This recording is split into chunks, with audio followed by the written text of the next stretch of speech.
Hey guys, it's Matt. This is going to be, I believe, chapter 35. It's what I call the second to last chapter of the book, moved up, but it's what I promised to put out. It's really useless information, but what the reality junkies want is mostly my take on every single fraudulent event. So I'll give it to you, and it's interesting if we have a cold, calculated look back as to how they presented the fraud without getting emotional, without getting angry at it, always hopefully using the lessons of chapter 34 on how we can carry forth our life and not chase the rabbit holes. But I did promise this, so I'm going to deliver it. And at first I said I was going to say, let's use the comments for any area where you disagree, but then I thought, no, that's a big mistake. Endless, again, that's just putting forth more debate, planes or no planes. This is why I think no planes, this is why I think planes. The endless debate like that is what they want. So I would say no, please don't use the comments for any area. I understand many of you will disagree in many areas, but isn't that exactly what they would want us to do here? To have endless rabbit hole debates. I'm putting forth, 100 rabbit holes here? And if everybody, I disagree here. No, this is the way they did it. No, that's how they did it. No, this is how they did it. See, that's what they want. So hopefully that's not the way the comment section will go, because that's exactly what they want. And as usual, someone will say, well, Matt, you're delivering your take on the endless fraud. That's exactly what they want. Well, yeah, to a degree. Like I said, we can have a calculated, cold look back. You have to see the fraud to be able to improve yourself. Chapter 35. If one is able to put aside the burden of proof, a lot can be said in a short period of time. The truth community, for many, many years, has always spent 95% of its time proving their arguments to everybody else, and only about 5% on presenting the critical conclusions. I did it for years, always out to prove this happened in a certain way or prove this was fake and look at all the evidence instead of, focusing more on the conclusions. And I understand why people do that. I did that for a long time. But in this, there's little proof. It's just the last outcome of each fraud that we've ever looked at over many, many years.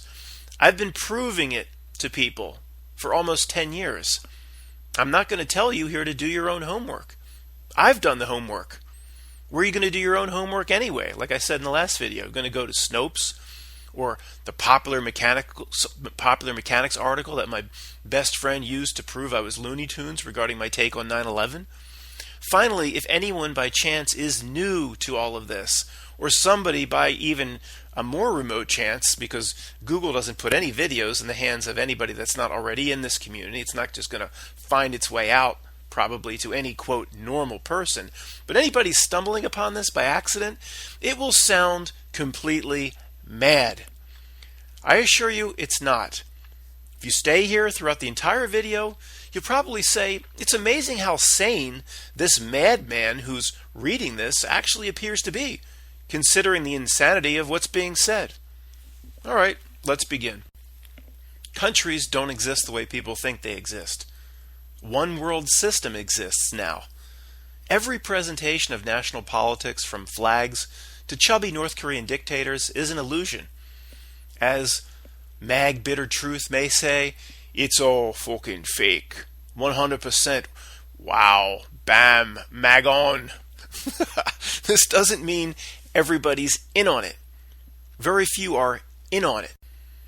There may be corrupt generals like Idi Amin types sitting on certain African thrones who believe wholeheartedly they got there on their own accord, having murdered the right people along the way, when they've actually been played as puppets of the system all along. Most, quote, leaders have been played to fulfill a role, no matter how much they understand. No, Maduro in Venezuela, in my opinion, isn't standing up against the West. If he really believes he is, and he's not in on it, it's because they want it that way. Very few leaders that appear on the news, in my opinion, go into the back rooms where everything is planned and this reality script is laid forth. Some, for example, like Trudeau of Canada, just shine shoes. Saddam Hussein was a good example. He was played by the system until the very end. Of course, then, in the United States, it goes without saying, there's no Republican versus Democrat. There's no two parties or a conflict amongst parties. We know it's one system. We don't know for how long it's been this way, but it doesn't matter. Even if people vote and these votes are actually counted, the system has simply created a menu with its two favorite foods. It offers it up as Tuesday's special. It doesn't give a shit what you pick. Both choices are ready to serve the system. Elections in the House of Representatives, though, are likely real.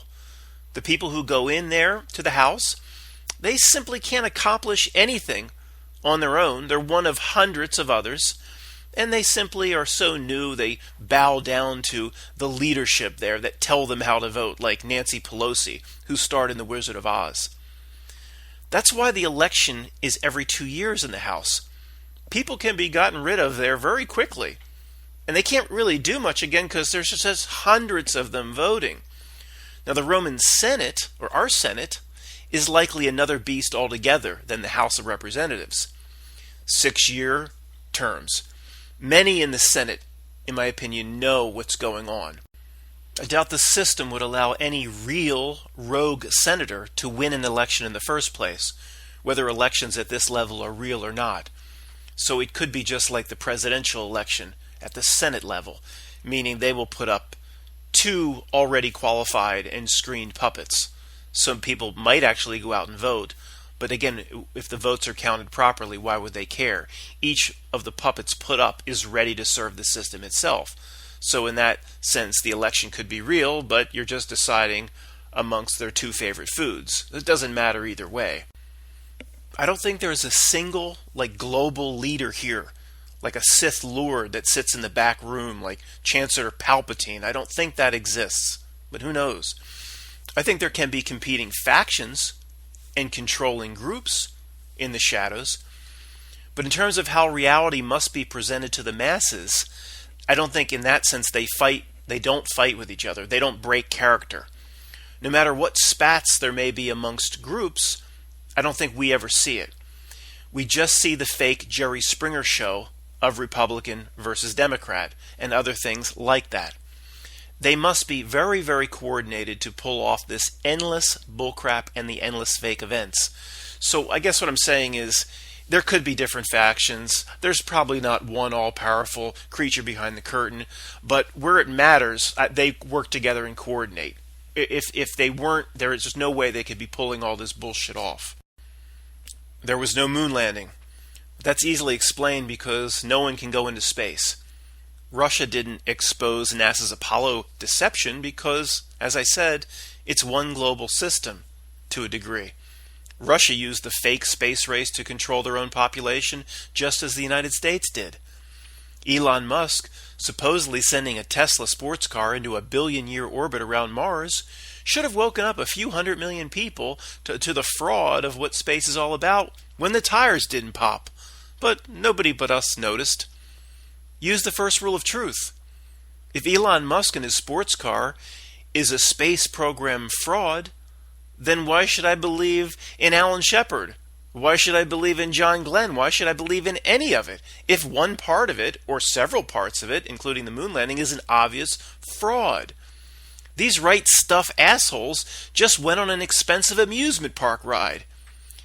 If frauds like Vintage Space, my friend there, are pushing how real all of it is, and we can see how fraudulent she is, then we know for the most part it's probably all fake.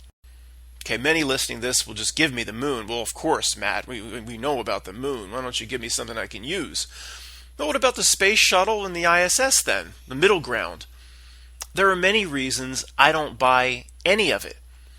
But even if I didn't have those reasons, if I know the first venture into space is a fraud, the first time they presented it to us as a fraud, who would be dumb enough to believe any of it is real as the default position? The ISS is a clown show. No, I don't think the big-haired women up there are frolicking around the ISS with their musical instruments and their gorilla costumes. How does one empty urine or empty their bladder in 0G anyway. Well, Matt, didn't you read that little release from NASA? It's not 0G up there in the ISS. Fine. Then if your piss is free falling around the Earth with your bladder, it doesn't come out properly that way either. I hope they have stockpiles and stockpiles of penicillin up there for all the gross infections. Ew. Just imagine those big-haired women with their infections. Disgusting. Maybe they have the men may have Austin Power type penis pump to suck the urine out. Maybe that's how they get it out, because there's no gravity to empty it, assuming gravity's even real, which it's not. People are dying to hear this one, so I've got to get to it right away. Do I believe the Earth is round or flat? It has to be one or the other. It just has to be one or the other. There are no other possibilities that exist in the universe. No, I don't believe it's flat. No, I don't believe it's round, or what NASA says either. I believe it's something else that they don't tell us.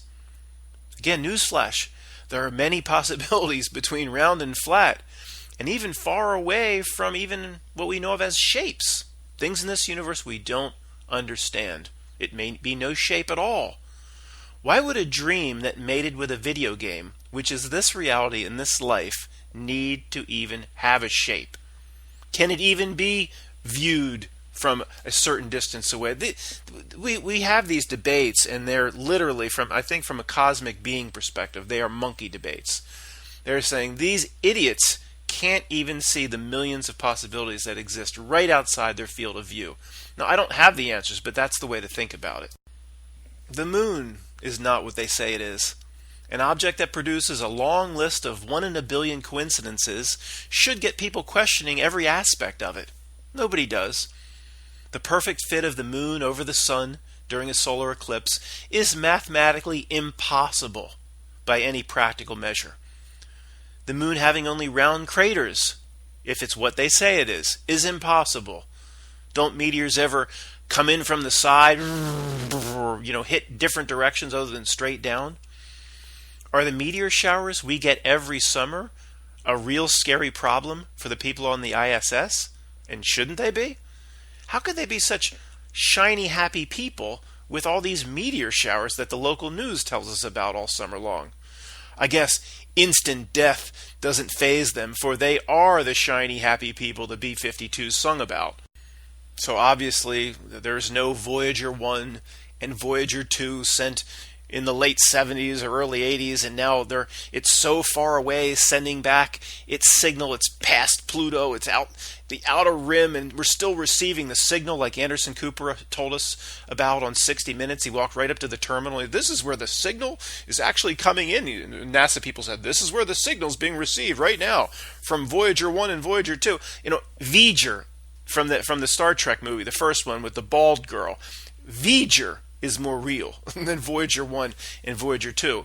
So that being said, of course, no Viking mission in 1974 landed on Mars.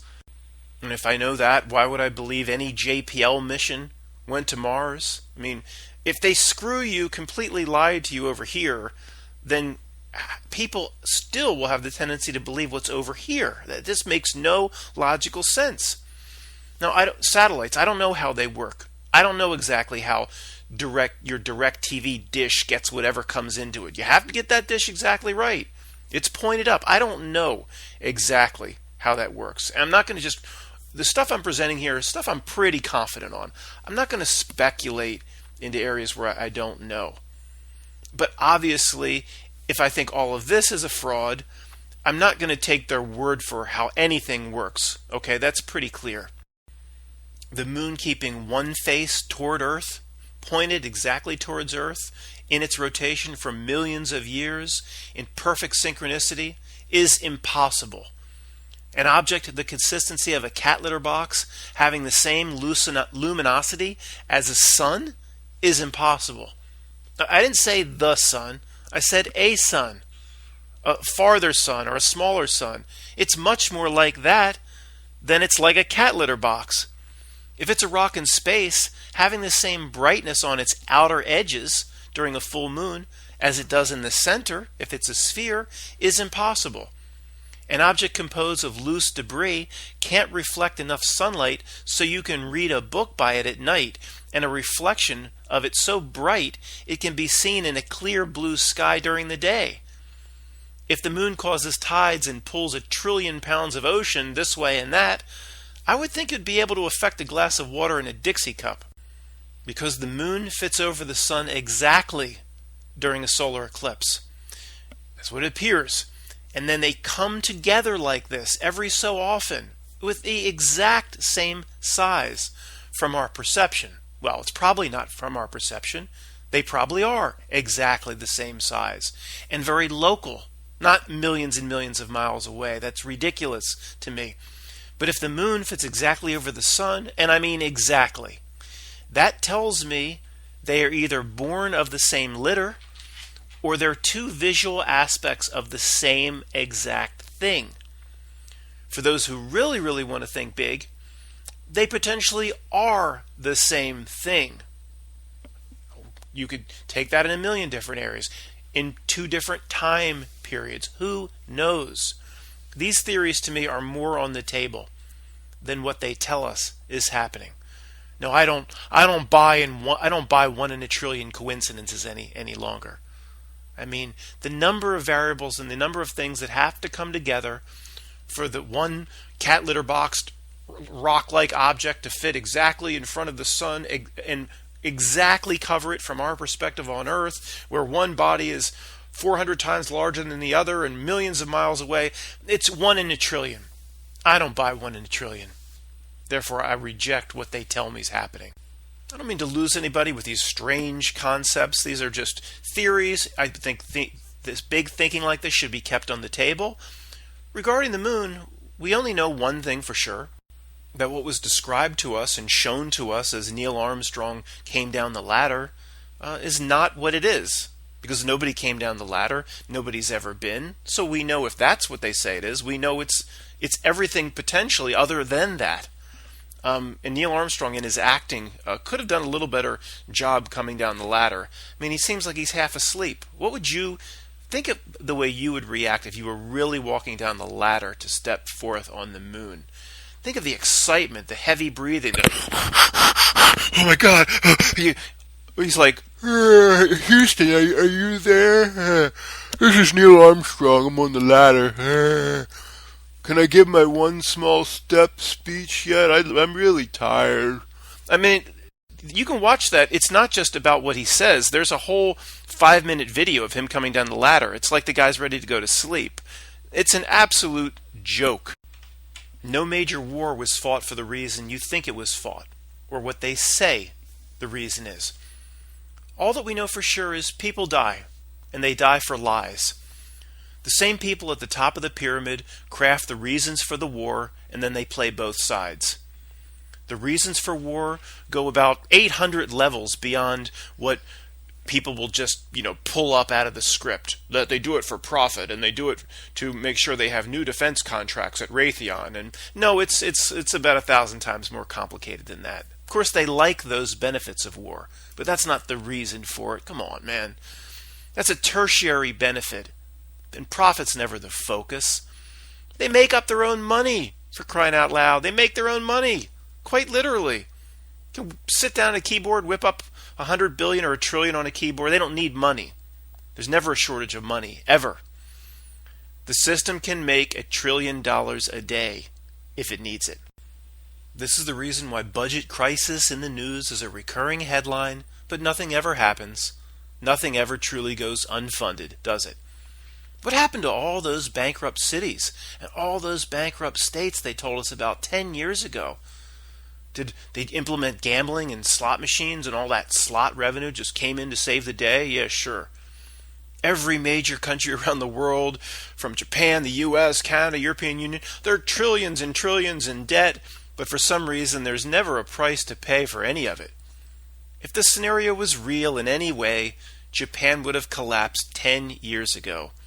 The only possible way financial markets still exist anywhere around the world is if years ago any system of supply and demand was simply replaced by zeros and ones run by an AI supercomputer. The answer is Governments at all levels, even corporations, are given money when they need it. Money is made up and it is inserted into the system. Is the only way to keep this never-ending game of musical chairs going. Remember when Eddie Murphy went into the bank in the 80s, just pretending he was that white guy, and the bank was like, "Oh, Mr. White, you need a loan? Just take the money. Don't have to sign something or pay it back? No, just take the money." Remember that skit? It's mostly real. They show it has nothing to do with skin color. Give me a minute. They showed us the truth in that skit to a degree. As I said, it has nothing to do with skin color. If you talk about white privilege enough on TV, then it eventually must be true. Let me show you my white privilege by showing you the responses I get from the last 100 job applications that I put out, now in my recycle bin. The truth drop in that Saturday Night Live skit was that the system gives money to itself, not to white people. They give money to itself for free. And it gives money to those in certain clubs who need money. Ultimately, if you're above a certain level in the pyramid, there's never any shortage of money. So any story you hear about people having money woes, it's just completely ridiculous. If somebody's taken down, it's because the system wanted that person or that entity taken down. Getting back to the Saturday Night Live skit, guess what? The people that get the money, in that club of Jeff Bezos and Bill Gates, 99% of white people in general are not in that club. Okay, I haven't seen that money. The Whopper computer from War Games can inject any amount of money at once into the system, anywhere it needs to inject the money, in order to keep everything running smoothly. There is no supply and demand forces anymore in the stock market. An AI, quote unquote, pulls all the levers with the cash injections that are needed to keep this system going forward. There's almost no businesses failing anymore. Nothing fails. Nothing. "Oh, Matt, didn't you hear they closed down Radio Shack or some Kmart's or some Payless shoe stores had to close hundreds of..." Oh yeah, that's really, really traumatic. When was the last time you heard of like an IBM going under? Or the big crisis back in the late 70s, Chrysler was going to go under, or a major corporation? When was the last time you heard about that? Or everything's just so wonderful and none of them ever will? No, it's because they get injections of cash when they need it, in my opinion. Okay? Sure, they always are going to have little stories about Radio Shacks going under, and they have to make the system look real. That's not what I'm talking about. When was the last time a major company went under? Think about it. Back to the stock market, remember that flash crash 5 years ago? When major stocks like Verizon dropped like 20% in a second? Because it was like a complete computer glitch, and computer just glitched and billions of dollars were wiped out. Well, that event right there showed us it's all fake. It's all supercomputer. And I don't even think it was a mistake. I think it was likely done on purpose to show us that we're in the new era, that nothing is real. I think that's why it was done, because they have to show us. Do you really think computer glitched and took hundreds of billions of dollars out of the stock market in less than a second, and then everything was just fine the next day, and it's never happened again? They did it to show us. Then they restored all the positions. They reset the system and just went on. To me, it was a marker showing us the new era, the sick Ray Kurzweil era that we live in. Evolution. How you got here as a human being is a mystery, but we can all start by throwing out every official story we've ever heard. There was no Big Bang, in my opinion. And I'm not going to say my opinion any longer. It's all my opinion. Science proposes a big, blowed-up explosion came out of something smaller than a ladybug's ass. That created the entire universe. But the Stephen Hawking types love the unbreakable universal law of entropy associated with the Big Bang. See, entropy, the entire universe, per the laws of physics, must move from order toward a chaos state over time. Order to chaos, the physics law of entropy. So a shattered glass, a glass falls, it shatters. You can stare at it for a few billion years. It'll never just reform itself into a glass. entropy. Based on this immutable principle in science, then dead objects can't combine to form life. So how'd we get here? The wine glass, right, can't reform, no matter how many trillions of years you stare at it, as the pieces blow around in the wind, but life can form. And see, if life forms, that's 1 billion times harder than the glass reforming. But science, they just want to, you just ignore that and just say, I guess they just scream atheism at you. Atheism, atheism, atheism is the way to go. That's all they can do. They don't have an answer for none of it. How do amino acids just come together and form some kind of life, or the building blocks of life in Earth's primordial goo? How does that happen? Well, Matt, electricity played a part. Electricity came into play. There was like lightning or something over that primordial goo. Really? So if Ben Franklin, decided to hang a T-bone steak in addition to that key off the end of his kite in that storm when the lightning hit, then potentially that steak would then fly away like a bird, becoming alive. I don't understand how. I guess if you just combine amino acids and you add lightning and it forms life somehow. So you pile up a bunch of steaks in a swamp and throw some peanuts on top, different types of amino acids, like maybe some Slim Jims, lay them on top, and if it gets struck by lightning, I don't know, it should pop up and ask you out for a date or something. How does that work? They never explain it. So regarding the Big Bang, did we blow up or not blow up to start this universe? If life happened randomly on Earth, or just completely randomly, then science should be able to recreate the conditions and the general outcome for the building blocks of life in any old community college lab. Shouldn't science by now generally know what buttons to push to form the basic building blocks of life if it happened randomly in the primordial goo? This dog I'm watching, been watching this dog here, who's leaving today, I think, for 2 weeks. Just 2 weeks. And already I know exactly how it likes to be stroked. Too bad it can't return the favor to me. 2 weeks I know how it likes to be stroked. But science, all of science, studying how life is formed, all the different combinations, they know the elements that were here, they know the conditions, they know the humidity, they know the temperature, they know they can add lightning, but they just can never replicate it. Oh, you'll probably find some BS articles on the internet. No, they've never been able to replicate life in a lab. I don't care what's on the internet. No. Creating life in a lab never happened. If they've lied about our beginning, which of course they have, then by definition, everything that comes after it is a lie. The theory of evolution is such a spectacular joke, it's almost not even worth talking about. In human existence, science has never observed an offspring that was not the exact same thing or the exact same species as its mother.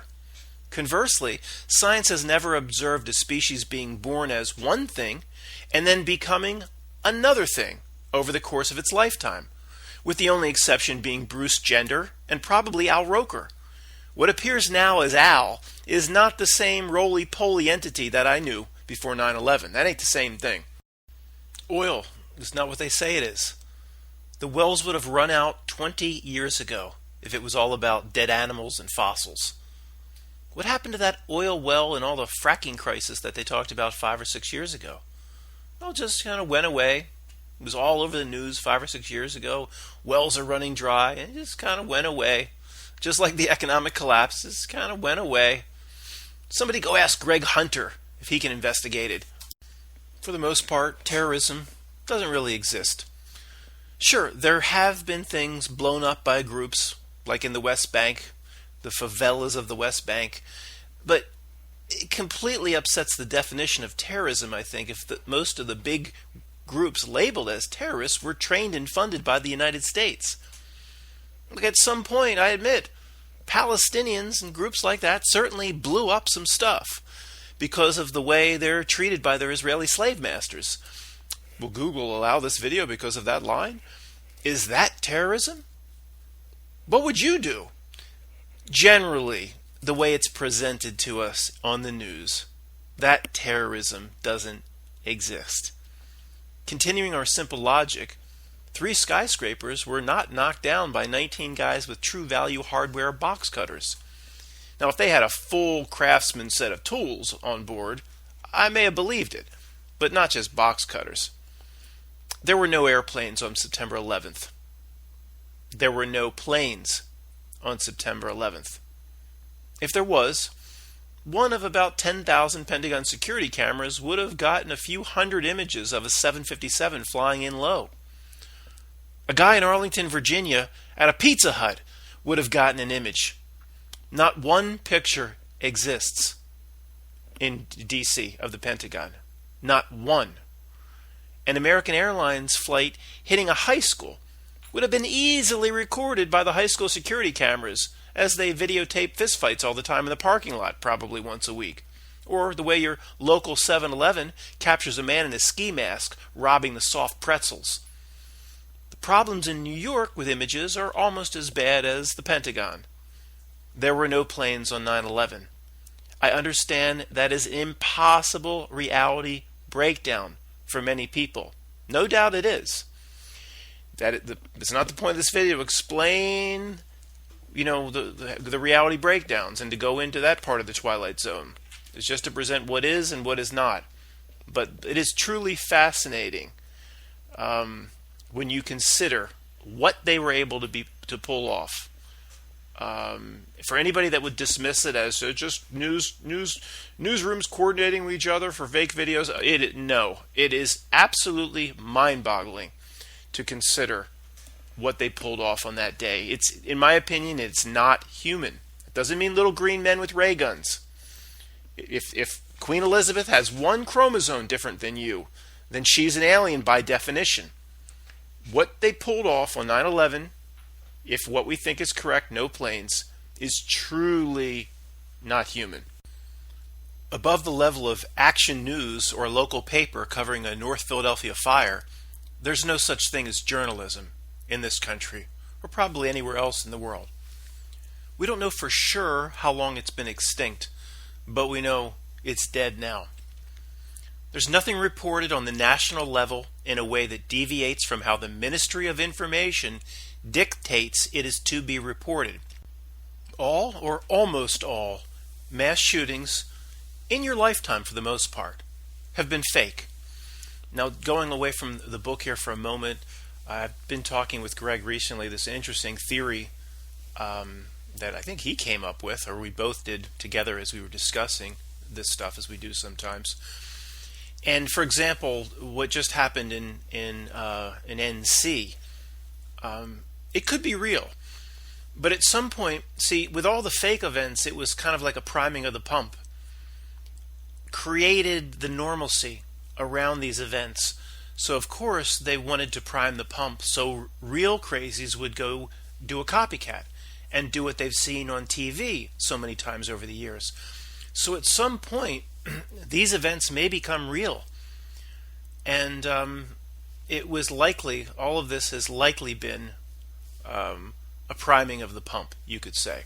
So I haven't looked at NC. I have no idea. I don't look at these anymore. I don't care. Okay, Notre Dame was a big thing. I looked at that. It's a big marker in history, what happened or what didn't happen.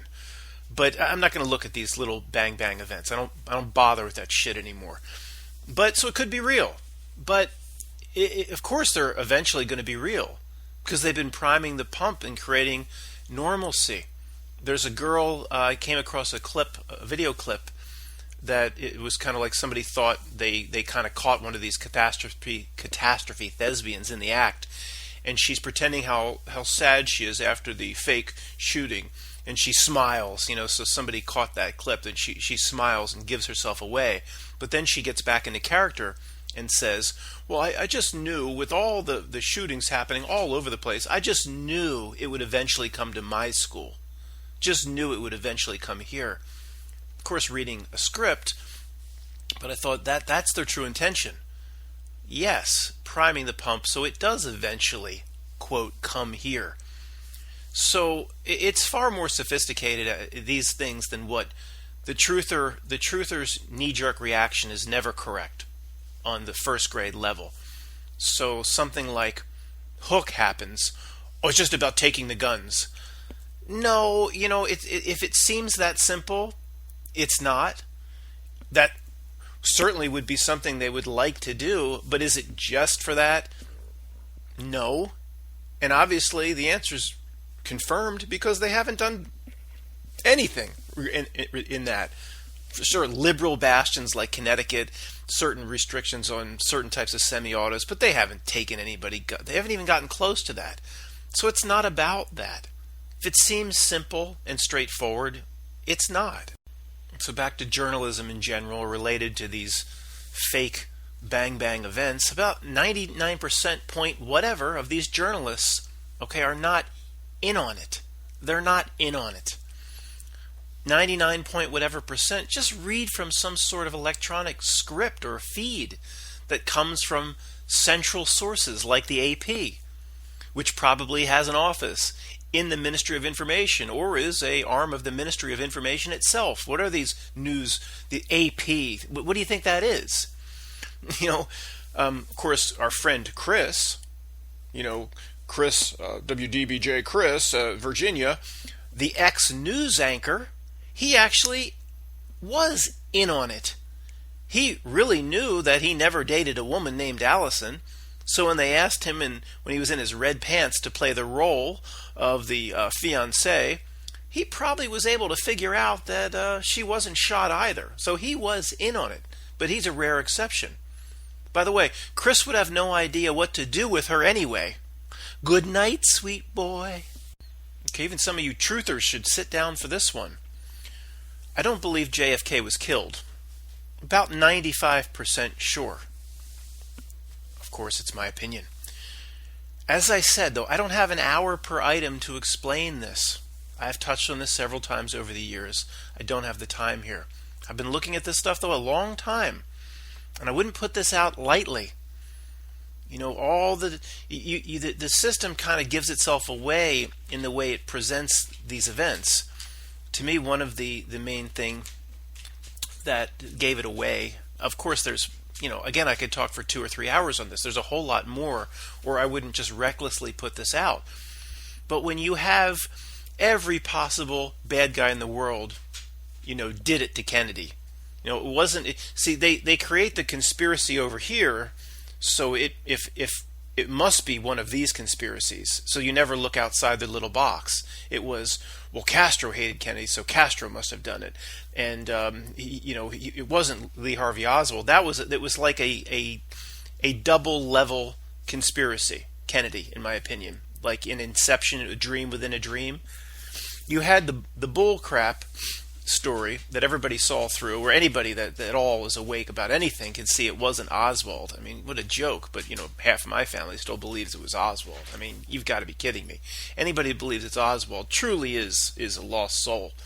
The veils are just like wrapped around people's heads like the man in the iron mask. But then they have this alternate conspiracy. Well, it was Castro. No, it was the deep state itself, because Kennedy was going to end the war in Vietnam. No, it was elements of the Fed because he was going to investigate the Fed. No, it was the mob because RFK was bringing down mobsters. All these bad guys they created, and as of this day, then we're not. If it wasn't Oswald, nobody's any closer to implicating one of those bad guys. The conspiracy just goes on and keeps recycling back upon itself in that little bubble, in that little box, over and over again. Well, just rise up to 20,000 feet, look down at it. Why was anybody killed? Why would we think anybody had to be killed? He wasn't. Go watch the old videos of Oswald being walked through and paraded around the Dallas police headquarters. The entire thing, including when Ruby supposedly shot him, it just screams out and looks like a giant guiding light soundstage and set. Yes, for those saying that Oswald was put out front there to be the patsy as part of the script, I'm well aware of those theories. Who you talking to here? Been doing this more than a few weeks. If Captain Hook is 100% fake, and we all believe that, of course. We all see that. Robbie Parker, like I said in the last video, we paraded him back and forth in his tutu. then why does JFK have to be real? Oh, Matt, we can see they did this, but they would never do that. Why not? If they did this, then you could see then that likely that they just did the same thing. Why not? Think of the magnitude of 9/11 versus JFK. 9/11's much, much, much, much bigger than that. They could have easily, if they pull off 9/11, they could pull off JFK, what happened around that corner by the book suppository building. Go watch the Abraham Zapruder interview just a few hours after the Dallas event. The guy's a total joke. He delivers the worst lines I've ever seen, worse than Mike Kronk. He's horrible, Abraham Zapruder. So that by itself, if you watch Zapruder, it's a joke. If he's playing a role, then case closed. The whole thing's fake. There's no other alternative. So if JFK isn't real, then other assassinations may be hoaxes. Even Lincoln's. It's just too long ago for anybody to really say. But the 50 impossible synchronicities between the Kennedy assassination and the Lincoln assassination point in a certain direction. If you spin the arrow around, the arrow lands on not real. After all those impossible coincidences line up, you've heard me talk about it ad nauseum. Kennedy was shot in a Lincoln. Lincoln was shot in a Ford. It just goes on and on. There's 50 impossible synchronicities that just shouldn't exist. It can only exist either in a script or in a completely illusory video game. I think most of the celebrity deaths, the big high-profile one, is not what they say happened. And of course, there's like 1,000 people going, "Yeah, no shit, Sherlock. Gee, I tuned in for that." Well, okay, this is not my area of expertise. The point is, they're not what the news says, of course, but we really don't know. And it's not my area of expertise, but I've been exposed to this a lot over the years. We don't know how many potentially are ritually sacrificed versus simply just a faked death. It could be 50-50. We just don't know. And to anybody just tuning in, could you imagine how mad and crazy that sounds?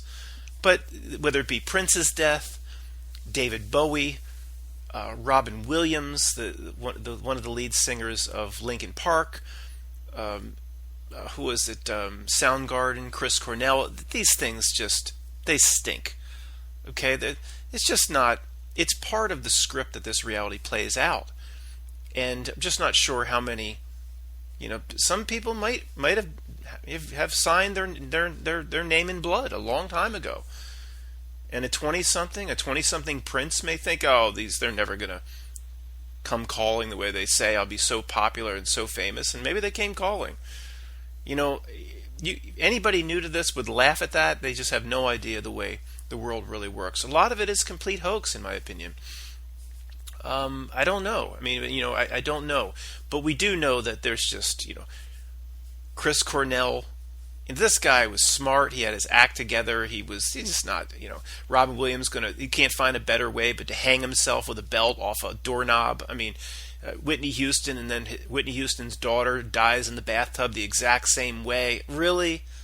So, who knows what these creatures are up to, but it's just obviously the 26 Club or the 27 Club, all these famous rock and rollers. It's the 27 Club. Kurt Cobain, Amy Winehouse, Jimi Hendrix, Janis Joplin, Jim Morrison, list goes on and on. Even that Anton Yelchin, or the person that plays Chekhov in Star Trek, he was also in the Terminator, a Terminator movie, and he was killed by a machine. He was in a Terminator movie, was killed by a machine. Who knows why all these shenanigans? It's just, give me a break. Yeah, Jimi Hendrix, Jim Morrison, they all just died at 27. It's just random. It's all coincidence. Nothing to see here.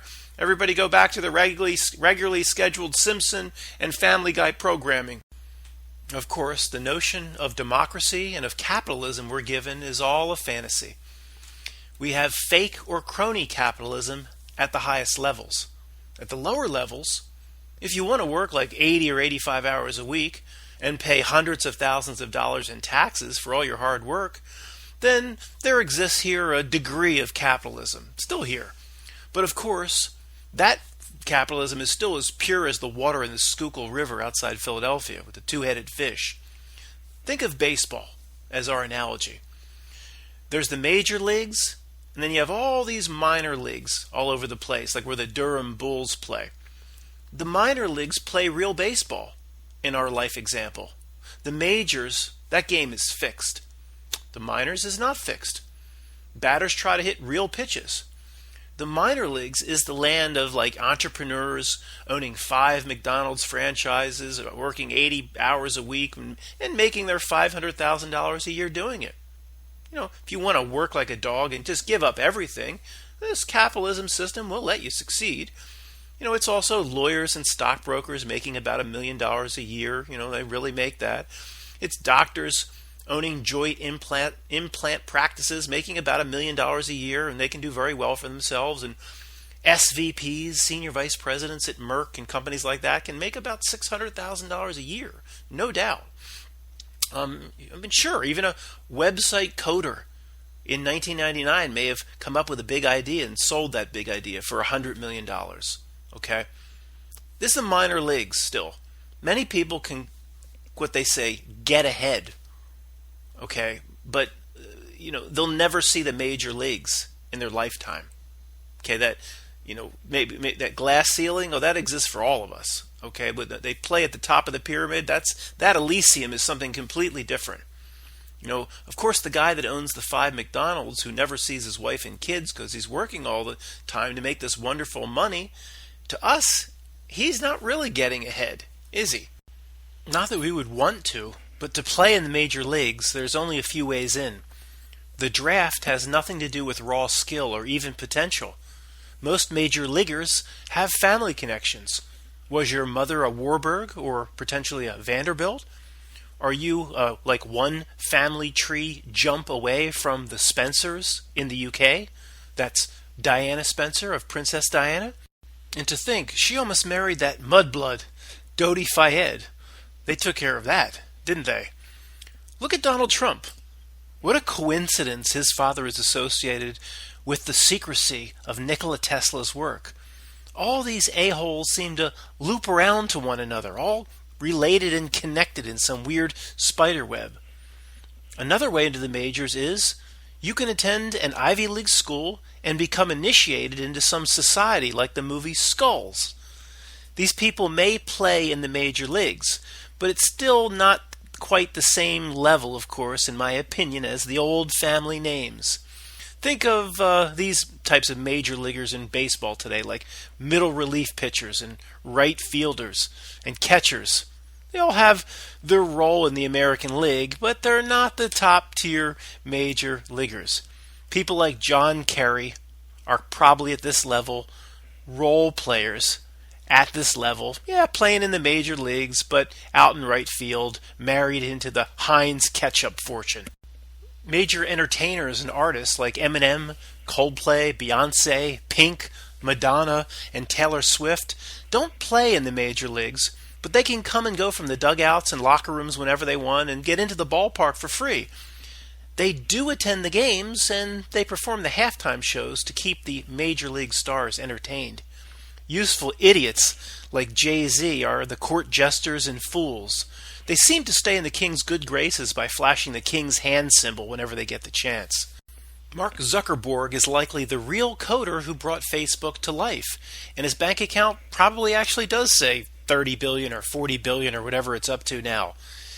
But if he didn't come into the major leagues or the system in one of the ways previously discussed, like with a connection, don't you get the sense that he kind of can't do whatever he wants to do with his own money? Do you think he can spend his money as he sees fit? And do you think he really is his own boss? Is that the way it seems with characters like Zuckerberg? No, the reality of it to me seems like he works for something. He's signed on to something. If not in blood, with something else, just as Bill Gates seems to report to something. Even a kind old man who just wants the best for everyone, like Warren Buffett, has signed on to a system that seems to have him by the balls. Why can't any of these guys stop working ever? Or just go off and retire? You never hear that. Yeah, I mean, I don't buy that they're just so power hungry they have to keep going into work. It's almost like they signed into a system or onto a system and they can't get out. None of them ever just go off and retire with their billions. Would be pretty attractive to me. They never do that. Maybe you can never leave the coven after you've made that deal with Victor. John McAfee probably shows us what happens if you make real money playing in the major leagues and then you go rogue and embarrass the commissioner of baseball. Then you flee to Brazil like John McAfee and they cook up a murder charge on you. That's what happens if you get off the train. So I guess there's really a third way into the major leagues. Be somebody like Zuckerberg who invents a critical system component. However, there seems to be no escaping the moist stench of the dragon's wing, and especially for those who beg to get in the major leagues.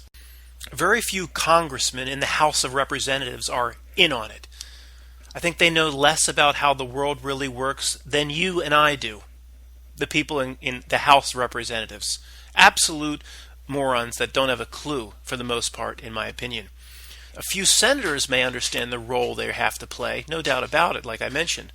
Donald Trump absolutely understands the role that he's forced to play.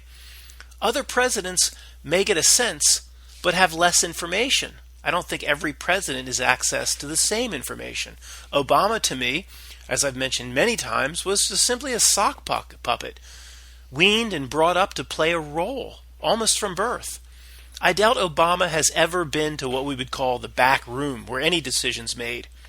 What George W. Bush knows about the back room, he learned from playing under George H.W. Bush's feet, like JFK Jr. Okay then, back to the Kennedys. Like there was an old band called the Dead Kennedys, I think this is basically the role the Kennedys play here in this script.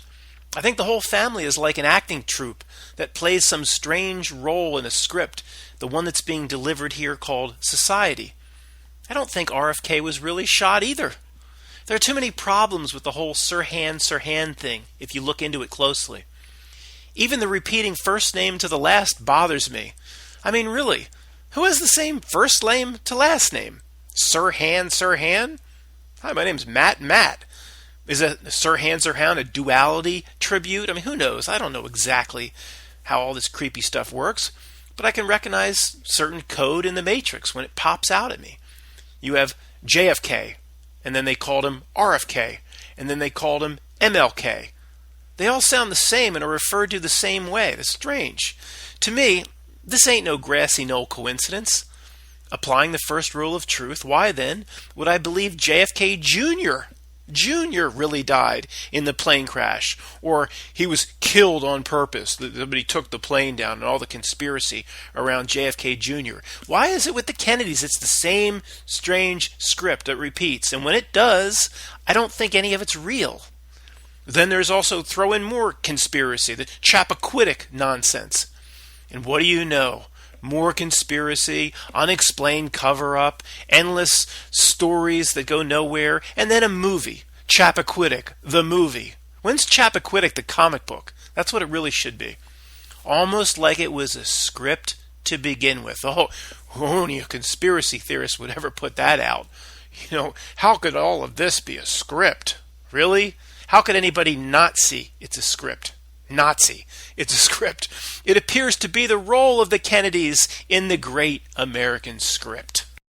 A bloody civil war was fought, but it had almost nothing to do with slavery. I believe most of the North, and most of the people that fought on the side of the North, believed slavery was a primary motive. I believe a lot or most of the South did not. Now, going away from the book for a second, if you really look at the Civil War closely, everything starts to break down. I mean, all of these, first of all, most of the South didn't own slaves. About 99% of the South wasn't these big plantation owners like Big Daddy, Big Daddy, the Don Johnson character in Django Unchained. Big Daddy was a good characterization of, he's just a bunch of assholes that own plantations. So all the young boys, like the Jude Law character in Cold Mountain, they're all going to go off to fight for slavery, to support Big Daddy. No way. I mean, who could buy that bull crap? But that's what they tell us. I'm sure they cooked up all sorts of reasons why the North was doing this to the South, and it was probably true. The North We know what Washington, D.C. is today. That is the North at the time. But it wasn't about young boys in the South fighting for slavery. I mean, give me a break. Look at that. Again, Big Daddy, Django. Bettina, you take young Django here and you show him all the pretty grounds. Well, Django here is a free man. Well, how should I treat him, Big Daddy? I don't know. What's that Peckerwood boy works down with the glass or something? Yeah, Jerry. No, you treat him just like you would Jerry. These Don Johnson character is a total asshole. Nobody's going to go to war for him. Nobody knows exactly what went down. But we do know these planners and those that cook up these wars, they exhibit inhuman patience. And they seem to plan things in some cases even 100 years in advance. I mean, just back to the Civil War, one more point. Robert E. Lee, supposed to be the hero of the South and this genius, after the first few battles where he lined up his 5,000 troops against the North's 5,000, both sides got basically equally slaughtered. The North didn't win these battles overwhelmingly, but he kept lining up armies year after year. Didn't decide to change the tactics of the war to a guerrilla-style war. Just kept lining up armies. That makes perfect sense. None of it makes any sense. The Revolutionary War, sure, was fought in real fields. Real people died. But I think it was another cooked-up war and a means to an end. What a coincidence. 1776. July 4th, 1776, the same year as Adam Weishaupt, or however you pronounce his last name, the same year as his Bavarian Illuminati, 1776. Oh, just a coincidence. Nothing to see here, just a coincidence. Go back to The Simpsons. The outcome of America was planned in advance by those who orchestrate the world. The Founding Fathers, I believe, were real people, but likely only a few of them were in on it. Like Ben Franklin probably knew the role he was being asked to play in the grand scheme. The grand scheme planned long in advance. America would be positioned to become one of the legs of the New World Order stool, along with the Vatican and the City of London. Not London, the City of London. Financial leg of the stool. I believe many of the stories associated with the Revolutionary War are just that, stories, even if there are elements of truth in them. They're cooked up and carried forward, in my opinion, to propagate a myth. Paul Revere's One If by Land, Two If by Sea, it reads too much like a storybook to me. The Boston Tea Party reads too much like a story. Again, I believe soldiers were fighting on both sides. Even the colonels and the generals believed they were fighting each other for exactly the reasons that you and I were told about in school. Again, very few are in on it. Very few are pulling the strings. We are all manipulated. Generals in the Revolutionary War were manipulated. Truthers in 2019 were manipulated. We all are. I believe the Founding Fathers were real, but many were playing their part in the grand script. My own mother tells me that Aaron Burr is in our family tree book. Somehow ... related to me. Somehow, Aaron Burr. I picked up the family tree book for the first time about a month ago to see if there was one word in it about a mud flood. It has lineage dating back to the late 1600s, but there is no word of any cataclysm or mud flood, at least in my family tree. The biggest problem I have with the Founding Fathers is why there are no relatives or heirs today staking claim to their name. Shouldn't there be a Franklin and a Jefferson and an Adams and relatives or the direct line of them on these dumb Sunday morning political shows? It just doesn't make any sense. We have no mention. It's only, guess what? It's only 6 people away. The Founding Fathers, assuming people live to full mortality tables, is only about 6 people away. It's not before Christ people. It's 6 people away. But there's no trace of these Founding Fathers. I would be much more skeptical if my own family for a very long time did not say I was related to Aaron Burr. Although I've never seen the proof of it in the family tree, and I need to go look.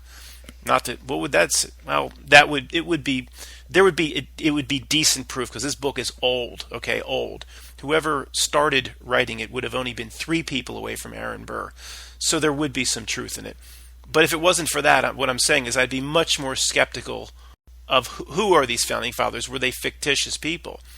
But the whole Aaron Burr thing changes that for me. You may have a different opinion. Anyway, that regarding the founding fathers, that combined with the strange case of Mount Vernon and Monticello, Jefferson's estate, Monticello, Mount Vernon was George Washington's estate. They're just abandoned by the families one day in favor of tourism bus tours. It's just hard to explain the strangeness surrounding the founding fathers. Again, fine, George Washington didn't have any children. That doesn't mean he didn't have a slew of other relatives. Martha had relatives, big families. Somebody would have taken over Mount Vernon, beautiful estate. Why would anybody have ever left? Jefferson's family. Why did anybody ever? I've said this many times. Why would anybody leave Monticello ever? Well, I'd just like to donate Monticello to the bus tours that are going to come in. Why would you leave? See, it just doesn't make sense. I'm sure they have an answer if you go look into it. But why would you leave? Couldn't pay the taxes anymore? I just doesn't. All of history, even forget American history, all of history doesn't add up. My last note about the Revolutionary War is I believe George Washington turned himself into the Incredible Hulk to win the Revolutionary War. Just seeing who's really listening. Again, because it's so important. 99 point whatever percent, ... are not in on it. In this grand play, the reality somehow uses everybody in an incredible fashion with them being a complete role player to push forth the screen or the system without them being truly in on it and aware of exactly what they're doing. There are some that are in on it, but it's much, much, much smaller than I had ever thought. Years ago, everybody is in on it. Don Lemon knows everything. Now I see that almost none of them understand the role. I love the Spike Lee example. He doesn't understand. I just love that one because it's so easy for people to see. He's brought up into power by the system, but he doesn't realize what he's doing for the system, putting into people into racial camps. He's carrying the baton without even seeing the baton in his own hand. It's fascinating to see how the system works. Like I said, they are unknowingly carrying out the roles of the system demands at the time of their lives. The figures of the civil rights movement, to me, are in this camp as well, being used by the system. I believe Rosa Parks believed 100% in what she was doing, but she was chosen by the system to play that role at the time that role needed to be played. Just the way Apollo Creed chose Rocky Balboa. Think the name itself, Apollo Creed. And in that, when he chose him in that book, he says I love it, the Italian stallion, the Italian. He doesn't say the Italian, he says the Italian stallion. And I love it. Eye symbolism again, absolutely. But Rocky came in to fight the fight, right? He wasn't in on it. He fought hard with all he had.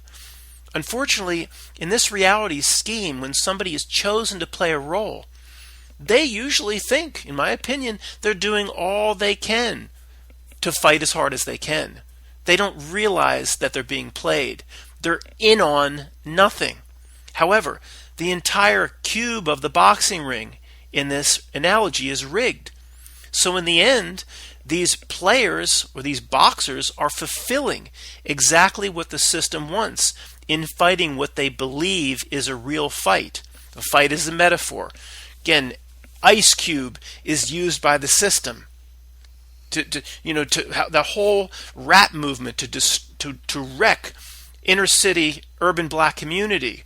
So abortion rates go up, families split up. Ice Cube's not in on it. He doesn't, I have a note here from the Rockefellers and Rothschilds. He doesn't realize, but it was the right time for the system itself to use Ice Cube in a certain way, to use Bruce Jenner in a certain way, to use David Chappelle. It's amazing how it does this with so many different players in this grand play, and the players have no idea. Even we truthers, we see it now, have been used in exactly the same way. music and art today is being made bad and being destroyed on purpose. The key is music's not what it was in years past, and art stinks today and everything. One of my main points I want to stress is this is all by design, being made bad. All of art and most of entertainment flushed down the toilet on purpose. Again, this is almost impossible to fathom without people just sitting around a table being in on it, saying, well, we're going to make this song really bad on purpose. No, somehow, like I just keep repeating myself, maybe someday I'll have a breakthrough on this, but the system, it finds a way to satisfy its goals without the players in the play being in on it. It's incredible. I mean, Star Wars movies are being made bad on purpose. The great artists of yesteryear, like the Beatles, they had help from the Tavistock Institute and others. Nobody can produce 50 amazing, wonderful hits in 3 years. And it was wonderful music, there's no doubt about it, especially compared to the absolute crap of today. Taylor Swift has a new release, and it's the biggest thing in the world with hundreds of millions of views. That music stinks compared to what it was 20 or 30 or 40 years ago. You know, I don't think Vincent van Gogh really painted over 2,000 paintings. I mean, do you realize back in the day they didn't have Michaels and they didn't have Hobby Lobby? Do you know how hard it is just to get your paints ready, to get everything ready, to clean up, to oil soak your brushes? I mean, people, when I talked about that before, people said, oh, that style of painting, you just banged out these paintings. Just prepping takes hours with the cleanup. For it's, you know, how long ago is that? Where'd you even get those paint supplies? So it doesn't add up. You know, I don't think Leonardo da Vinci can paint photorealism at a few microns off the canvas with ancient paint and paintbrush technology. You could hand somebody a paintbrush and say, just make a blotch at less than 5 microns or whatever. Da Vinci painted at some ridiculously thin micron level they talk about. It's not possible. I don't know exactly what's going on, but you could just hand somebody a paintbrush and say, just make one little blotch. And it would be, oh, you know, the buzzer would go off. It's over the amount of microns that Da Vinci painted a whole photorealistic image. You know, it just doesn't add up. I think all types of art and artists were crafted and brought to the top by the system itself when the system called for them to rise to the top without them being in on it. Like Picasso. Picasso was the first step, in my opinion, into modern art junk. You know what? Picasso sucks. Okay? We've been told what a master he is, so we believe he's a master. Go look at Picasso's. Where he tried to be somewhat photorealistic, he's 8th grade level. Then he has this, you know, just squares and just the ladies of whatever, the naked ladies of whatever look like absolute crap. You know, Picasso sucks. You're going to have all these people telling you what a genius he is. Go look at the paintings. You know, now we're convinced Rotten Tomatoes will put a 95% on Star Wars The Force Awakens, and we actually believe it must be good, even though it sucks. No, it sucks. I've talked about Spike Lee at length. The system pushes him forth because it wants to fuel racism, because it wants us into camps, in this case, racial camps. It brings him to the top to fulfill the role. He has no idea he's in on anything. I don't believe Pearl Jam wrote the 2 greatest grunge albums back-to-back, Pearl Jam 10 and then Pearl Jam Versus. Incredible, incredible albums. And then they just went bad. They just forgot how to make a song. Vitology sucked, considering the 2 before it. No, it means it's obvious. You don't just lose it. Originally, they had help. Like Billy Corrigan, you might like the stuff he did after Smashing Pumpkins, and it got a little weird, but the talent level pretty much remained. He can do a slow song, a fast song, Corrigan stuff, you know, whatever. But he was writing that stuff himself. Pearl Jam, 2 incredible albums, and then they just can't write a song. You know, Vitology, No Code was even worse. You know, when this happens, when you have the 2 CD phenomenon, like Stone Temple Pilots, where they just fall off, they didn't write the songs to begin with. Okay? I don't care how in love you are with Eddie Vedder. Okay, he can sing, He's a singer. He's not a writer. He's an actor. 12 to 15 years ago, the massive gay push was not organic. It didn't come up naturally. It was brought down from Mount Olympus, brought into all movies, the gay push. It was brought into all TV, brought into all forms of media from the social puppet masters on Mount Olympus. Broke back, showed us the two coolest guys in Hollywood can get gay with each other. And so it's real cool. It's okay. Nike would say, just do it. Heath Ledger and whatever, they're pretty cool guys. I mean, people thought, hey, they can go up on Brokeback. Maybe I'll try it. It was brought down to us, and then it became gay all the time. Everything's gay. Two broke girls. Oh my, she's gay, he's gay. Everything's gay. Hey, like Steinfeld, I don't have any problem with it. Just don't put it in my face all the time. And now we're at the point, because we say we don't want it in our face all the time, then people would actually call me homophobic. What the hell did we get to where we are? Then a few years after that, we have the next evolution brought down by Mount Olympus, which is the massive transgender push led by Bruce. This was in no way organic. It's not a viral email. It's an email that was sent into everybody's box. Literally, whether you asked for it or not. I'm sorry to the people who struggle with gender. It's a real issue with people. I know it is. But they hijacked your plight.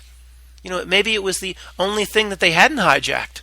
They hijacked all of my stuff, and maybe they said, we haven't hijacked that yet.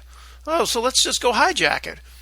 They love them, but we know there's reasons for that it's not that simple. I mean, you have the 2 into 1 and all that. They love the gender confusion. Absolutely love it, because their entire role is to confuse absolutely everything. And if it propagates their 2 into 1 religion at the same time, well, all the better for the freaks. That's all I was able to write down, but there are some more topics I wanted to cover. I'll be brief. We'll go off the book and just try to do this as efficiently as possible. I mean, World War I, the reason for the war is bordering on ridiculous, in my opinion. The assassination of an Archduke Franz Ferdinand of the Austrian-Hungary Empire led to millions and millions of deaths. If a guy like that's assassinated, all the surrounding countries probably would have sent flowers, congratulatory flowers, like nice job, not flowers of mourning. It might have been celebrated that they got rid of that guy, but it caused a world war and millions died. And no, I don't buy it. Another war that they cooked up the reason for, and just sick. Played both sides. Then we go into World War II, and we hear about this horrible conditions in the Weimar Republic, and the inflation so bad that you go into a restaurant, and the bacon, lettuce, and tomato sandwich would be 5 marks when you sat down, and by the time you left the restaurant, it was 6 marks. It went up a mark. Or it was 5 billion marks when you sat down, and went to 6 billion marks. And you have to come in with your wheelbarrow full of Deutsche Marks. We heard all those stories about Weimar Republic, a whole economy destroyed, Germany destroyed because of those horrible reparations after World War I, which equated to trillions of dollars. But at this time of horrible suffering and misery, Hitler was able to build this gigantic German infrastructure, build gigantic factories that could pop out Luftwaffe airplanes at twice the rate of the United States and the UK combined, build all the autobahns, or many were built, some were under construction, leading up to World War II. All this massive war infrastructure was built during all this economic suffering. Well, it's one of two ways, guys. It's either the economic suffering is a cooked up BS, or both. They probably overinflated, no pun intended, overinflated the Weimar, story about the inflation. It probably was bad after World War I. But I don't believe you sit down for a sandwich and by the time you leave the cafe, the sandwich is more money. Nobody could keep up with the diner, just kept up with their global inflationary trends like that. That's total bull, those stories. On the other side, in the bad financial times, you don't build huge war infrastructure unless, what a coincidence, it's being funded and crafted and played by the, I hate the word, elites on both sides. All right, guys, I this could go on and on and on. I don't know what I've missed, but it's getting long enough. If it's presented by CNN, it's probably a fraud. It's pretty simple. But I'm going to just cover something here. I had a conversation with someone. I thought this concept was very interesting, and we can definitely use it to better ourselves, improve ourselves. I'll talk about it again in the future. But it is important enough you might want to stick around for just a few more minutes. Talked about how it is likely of course, you have consciousness, and then you have the brain. Not a lot of people would disagree, but I call mind, like where consciousness meets the brain, I call mind. But that is not. That's a little rogue definition of mind, but that's what I've always liked. But the person I was speaking to said that it's almost like the attempt is to rewire the brain with a certain script, or to react or to perform a certain way, so it ignores consciousness. So we've always thought about the brain being kind of a receiving dish for consciousness, like a direct TV dish, for example. Consciousness comes from somewhere else. Consciousness is not behind the eyes or between the ears. The brain is per the literal definition of the word retarded, meaning just hindered or scaled back or not going full speed. The brain literally is a retarded receptor of consciousness. So consciousness may be all powerful, but if they can literally retard the brain, it's like having a Ferrari and you're just given a dirt road with gravel to drive on. You can't get it up to more than 30 or 40 miles an hour. The brain being a governor, a restrictor plate racing. But this person was basically saying, well, they're likely just rewiring the brain to almost ignore consciousness, and to ignore common sense, and to ignore reason. I mean, we have 9/11. We have Larry Silverstein saying the building was demolitioned, Building 7. He says it, and when we present it to our friends and family, they still think we're crazy. Like Larry Silverstein, quote, end quote. I've been over it so many times over so many years. I'm not reading it. He says, the loss of life that day, the horrific situation that was happening, we just decided to pull it. And they made that decision to pull, and then we watched the building come down. So we just decided to pull it. They made the decision to pull, and then we watched the building come down. I mean, you don't have to be the only way he could be more direct is to say, yeah, I ran up into the building myself and personally dynamited the building. He says right there it was brought down with some sort of demolition. But the whole goal of the society and the screen, with the conversation I was having with this person, they might say that they've literally rewired people's brains using the smart devices, using media, using tools we don't even understand. So the brain, on behalf of the ego, or only working with ego, is rewired to not even interface with consciousness. And then what I said back to him is, I said, yeah, it's like the role of this reality is to cut ties with whatever our spiritual self may be, representing consciousness outside of the snow globe or outside of the avatar body. And this could be a very basic way of understanding why people can't see it, just what we call the veils. A rewiring of the brain to ignore the basic elements of consciousness, to ignore things we call at the very base levels, common sense, basic reason, empathy. So I thought this was very interesting and something we should think about going forward.